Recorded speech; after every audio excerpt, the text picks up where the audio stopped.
कपड़ा में ध्यान रख।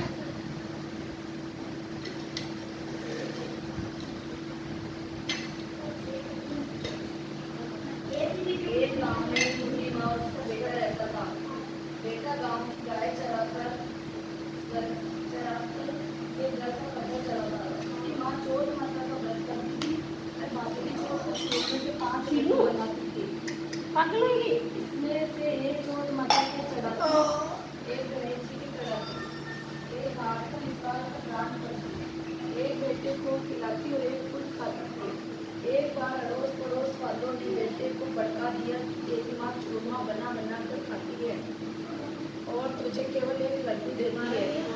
लड्डू ये सुनकर भड़क गए कि माँ तो चूरमा खाती है और मुझे उससे पेट लगी रहती है, बाकी ठंडी रोटियां खिलाती है। उसने माँ से कहा, ठंडी रोटी खाकर मेरे से गाय नहीं चलाई जाती है, इसलिए तुम चोट का व्रत करना छोड़ दो। इस पर माँ ने कहा कि बेटा, मैं चोट का व्रत तेरी सुख शांति के लिए करती हूँ, मैं चोट माता का व्रत नहीं छोड़ सकती। तो बेटा विदेश जाने लगा। माँ बोली, बेटा यदि तू विदेश जा रहा है तो ये चोट माता के आगे अपने साथ ले रख ले। यदि तेरे पर संकट आवे तो चोट माता का नाम लेकर इन्हें पूरा कर देना, तेरा संकट टल जाएगा। लड़का उन आंखों को लेकर विदेश के लिए चल पड़ा। रास्ते में एक नदी आई, उस पार जाने का कोई साधन नहीं था।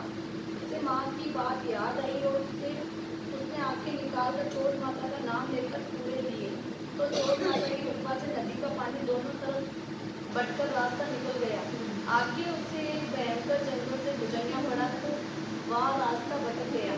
उसने वहाँ भी आके पूरा कर कहा कि हे चोट माता, तू सच्ची है तो मुझे रास्ता दिखा।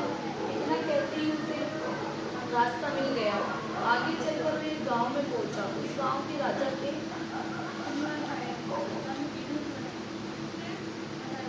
यहाँ रोजाना बर्तनों का एक आप हफ्ता जिसमें एक आदमी की बदली दी जाती थी। वह लड़का एक गुड़िया के घर पहुंचा तो उसने देखा कि गुड़िया रो रही है।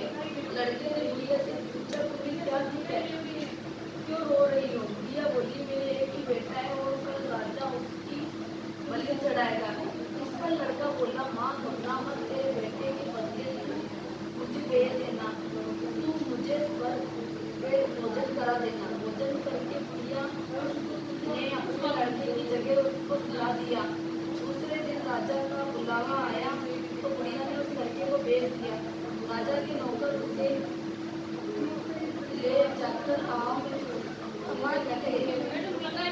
आके पूरा जल का कलश लेकर बैठ गया और बोला कि हे चोट माता, तू मेरा संकट टालना। आग सुनकर आग लगा दी गई।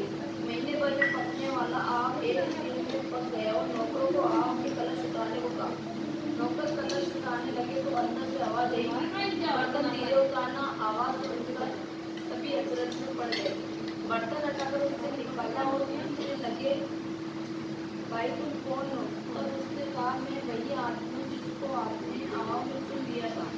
राजा ने पूछा, तुम बच्चे कैसे हो? तो उसने कहा, मेरी माँ चोट माता का व्रत करती थी, मुझे चोट माता ने ही बचाया है।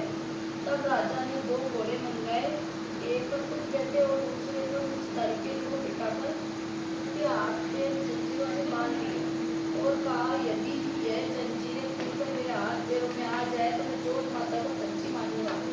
लड़के ने आके पूरे पर कहा, हे चोट माता, अब तक रक्षा की है तो इस बार भी रक्षा कर। देखते देखते उसकी जंजीरें खुलकर राजा के हाथ और पैरों में जा गिरी। राजा ने कहा, तेरी चोट माता सच्ची है। राजा ने अपनी कन्या का विवाह उससे कर दिया और बहुत धन मान देकर विदा कर दिया। लड़का गांव के पास पहुंचा तो लोगों ने जाकर गुड़िया से कहा, तेरे बेटे बहू आ रहे। ये सुनकर वे खुशी से नाच उठी। बेटा उसके पैरों में गिर पड़ा। बेटे ने कहा, माँ, ये सब चोट माता के व्रत का फल है। इसके बाद उसने सारे नगर में बिजली भिजवा दी। सभी चोट माता का व्रत पूजन करे। राजा ने भी कहना दिया कि सब चोट माता का व्रत करेंगे तो हो सके तो 12 महीने की, नहीं तो 4 चोट का व्रत अवश्य करना। बोलो जय चोट माता की जय।